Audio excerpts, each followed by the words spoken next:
Hello, everyone, and welcome to Mindshare Partners Expert Interview Series, where we highlight thought leaders in the workplace mental health movement. Today, I'm excited to speak with Dr. Emily Rosado-Solomon. Emily is an assistant professor of management at Babson College, and her research focuses on organizational behavior and human resource management with an emphasis on mental illness, interpersonal connections at work, and diversity. It's great to have you with us, Emily. Thank you so much for having me. I appreciate it. So you co-authored an article covering your research on managing chronic mental illness in the workplace. Can you tell us more about that research and what you found? Of course. So, my co-authors and I were really interested in understanding the specific experiences of people with chronic mental illness. So, this isn't necessarily passing depression or anxiety. These are people with major depressive disorder or generalized anxiety or bipolar disorder. So, we really did focus on those chronic conditions and those mood and anxiety disorders in particular. And we were particularly interested in what happens at points where there's friction between the symptoms of their condition and their work responsibilities. And so we interviewed nearly 60 people who live with these conditions and have experienced work while living with these conditions. And what we found were some interesting trends. So we found that employees come up with sort of idiosyncratic routines about how they manage their work and their symptoms and the points of friction between those two that come up episodically and oftentimes unpredictably. And what we found was that the employees who are most successful in that management have different strategies in which they sometimes disengage from work and which they sometimes engage more in work in response to episodes of fluctuating symptoms. And what we found, I think, that's particularly interesting is that when employees both disengage and engage, they're often doing so partially. So, for instance, when employees have periods of severe symptoms where they need to temporarily disengage, they might only disengage from the physical location of their work, so things like working remotely but still getting their job done. They may disengage very briefly from their tasks, so maybe they're still at their place of employment, but they are taking a break to journal for 5 minutes or to take a quick walk around the building to get some fresh air. Or they may disengage socially. So maybe they're at work, they're doing their tasks, but they're choosing to eat lunch by themselves instead of socializing with coworkers. And we see the same sort of partial change in engagement for employees who choose to engage more in their work. So sometimes they'll engage more socially, they'll seek out opportunities at work to have more connection with colleagues, either related to their mental illness symptoms. So that could be, hey, I'm having a hard time, I need support. Or it could be just engaging in more small talk to sort of distract themselves from their symptoms. And they find a lot of temporary relief in that. We also find that sometimes they really like to throw themselves more into their tasks, so exerting more effort and time than is perhaps necessary or than they would usually, as a means of distracting themselves, sort of turning off some of those symptoms that are particularly aversive that come up for them. So those were really the main findings. And what we find is that when employees have the flexibility to enact those engagement and disengagement strategies, in a way that's customized idiosyncratically to meet both their needs and their preferences, that they really can do a tremendous job managing their fluctuating symptoms and the responsibilities of their work. Awesome. And I think it's great that you highlight this balance of well-being and work includes not just temporarily sometimes stepping a little bit away from work, but also stepping in more. So it's a balance of both. And sometimes the assumption is it's always doing less or stepping away for prolonged periods of time. And it seems like a lot is really anchored in flexibility. And it seems many employers recently have been scaling back flexibility with return to office and other kinds of mandates. So I'm curious what you've seen in recent years and what are both the opportunities and or risks of that trend. Yeah, I think I have seen what I think a lot of people have seen, which is that a lot of companies are having return to office mandates. And those have continued since sort of COVID-19, the height of COVID-19 pandemic subsided. And candidly, based on my research, I am really worried about this trend in general.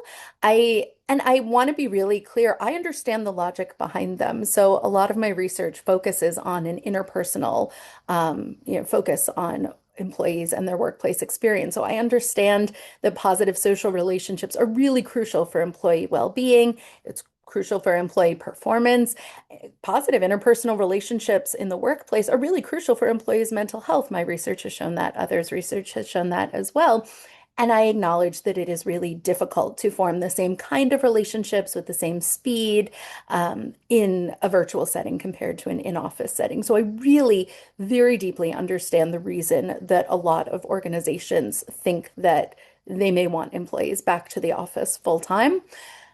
At the same time, given the importance of flexibility that is shown in this research that we're discussing today, other research I've done and other scholars' research, I worry very, very much that particularly poorly thought out or blanket return to office policies where organizations are now saying you need to be back in the office 5 days a week, for instance, without any sort of flexibility to account for employees' idiosyncratic needs and preferences, is very, very dangerous. And I think that the risks here are really that high quality, high talent employees, particularly those who live with chronic conditions, both chronic mental illness and chronic physical conditions, who really have benefited from a lot of the flexibility that work from home provides. Over time, we'll find that they have other job opportunities that do have these sort of flexible remote working opportunities, and companies that insist on keeping very rigid return to office policies will lose out on a lot of very talented employees that could have provided a lot of benefit for their company who will choose other options as a result. Um, at the same time, I do think that an opportunity is that there is a potential for maybe more thoughtful policies on return to office. So again, these interpersonal connections are really important. But I think that perhaps if organizations feel the need for employees to be in person to form some of these connections, to strengthen the culture, these are sort of the arguments that we see used most often to justify return to office policies. I think the best way to do that is to start with asking your employees what's important to them, what are their constraints, what benefits might they see in returning to the office, what benefits have they experienced from working remotely, and then craft a policy really from the ground up. So keeping those idiosyncratic employee preferences and needs in mind, and also offering flexibility across teams, across departments to come up with other plans that might suit their particular employees better while still meeting maybe the preferences of the organization, which is 1 or 2 days where everybody's in office. So I do see opportunities there. I just haven't necessarily seen a lot of organizations take that more nuanced approach. And it is more research or resource intensive, and I acknowledge that. But I do think it is more sustainable in the long run. I also think organizations have the potential to help employees develop higher quality interpersonal relationships in a virtual setting so that maybe they don't need as much face-to-face in-person time that erodes flexibility in order to create and maintain those relationships. I appreciate you naming sustainability too, where typically we think of that from an environmental lens. But what I've been thinking about a lot recently is just how increasingly complex the world and our lives are. And flexibility really helps with almost human sustainability so that employees aren't on this track to burnout or even chronic kind of challenges, but heads towards a direction that feels more balanced and, as you said, sustainable. So, last but not least, I think you've already spoken to this a little bit, but any recommendations, tips, advice that you want to leave employers with, specifically looking forward to kind of meaningfully support their people and their well-being? Yeah, there are a few things that I can think of. One of my, I think, biggest requests to employers is honestly to go back to basics. So, in previous research that I did with colleagues, we published in 2023, we did a review of over 500 research articles on mental health and mental illness and work. And one of the things that we found most significantly was that a lot of the potential psychosocial hazards, which is the term that we researchers use for things about work that are known to have the potential to degrade employees' mental health. A lot of these are really basic things that could be addressed with very boring HR practices. And this is not the sort of stuff that is going to be a flashy story in companies' annual reports. But it's things like, do employees have a job description? Do they know what their job description is? Does it actually match the work they do? And so things underlying that are things like role clarity. It is very anxiety inducing for employees not to actually know what the boundaries of their job are, how they're going to be held responsible, because they can't prioritize their time and effort accordingly. And they feel like there might always be something they're missing. So it is this big risk factor that can be resolved in a really straightforward, but relatively, non-flashy way. And so going back to basics in terms of making sure that employees have job descriptions that make sense, that are accurate, working in, as I mentioned, that flexibility is really important. So thinking, okay, what are the employees' key tasks? And then do they really have to be in the office to do these things? Do they really have to do these things between 9 and 5? Are there opportunities to either work in more flexibility, or even if we can't work in flexibility? So I think of jobs, everything ranging from a, coffee barista to a surgeon, who employees who can't necessarily choose their work times, who can't necessarily work from home.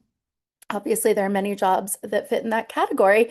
Can we at least give them their schedules a little bit ahead of time, particularly for jobs like barista, when we know that people will need more coffee in the morning and, there's sort of these predictable fluctuations.